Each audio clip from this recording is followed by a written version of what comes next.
पता लागता जन भइल लड़ कर हो लइका तोहार बाबे हमरो से घर हो।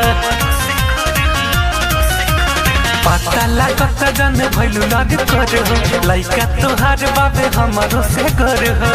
काठी रखल मारू बोला ओ कद नौमा। अरे नाम अभी कहाँ रखले बनी रउए कुछ बताई ना का रखल जाओ। अरे चिंटू पिंटू रख दा ना।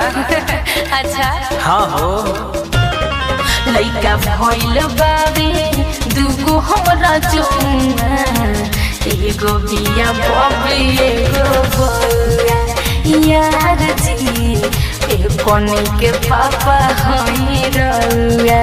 अरे भूल गई रउए पापा है।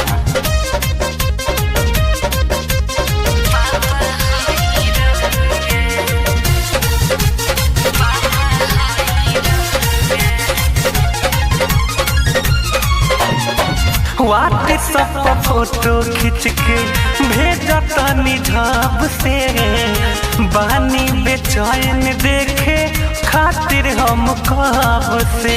अच्छा ए जी फोटो काले हब हम खुद नहीं हराई मन कर जितना लेके गोदी में खेलाई। खुश बनी दिलू मोरा प्यार के निशानी ए रानी बड़ी बेचैन सुना बानी। बातब मिठाई आज हम पूरा गौआ। अरे पगलाइए मत पूरा गांव को जनाइएगा। अरे इमोशन है पगली। अरे इमोशन को कंट्रोल में रखिए। अरे कैसे कंट्रोल रखे पहली बार पापा बने हैं ना। लइका भइल बाबे दूगो हमरा चुना एगो बिया बबे एगो बउआ यार जी ए कोनी के पापा हई रउआ। अरे भूल गई रउए पापा है।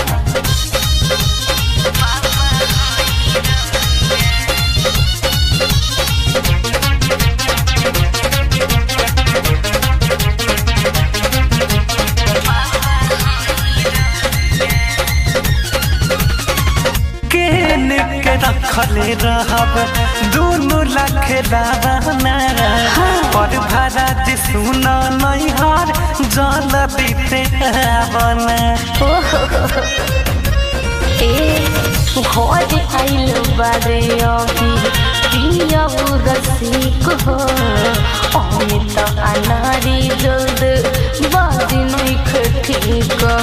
कही द बीमार बिया तोहर माई हौसला हाली दिन धरा भाई। अरे कोई से लगा बात नाक जाने मैं कुटू बउआ। अरे सब पढ़ लगे तो हम थक गनी मर तू आए दिहन तब न। अरे तो हम ही आ जाई का हो मिठाई उठाई लेके। लइका भइल बाबे दूगो हमरा चुना एगो बिया बबे एगो बउआ यार जी ए कोनी के पापा हई रउआ। अरे भूल गई रउए पापा है।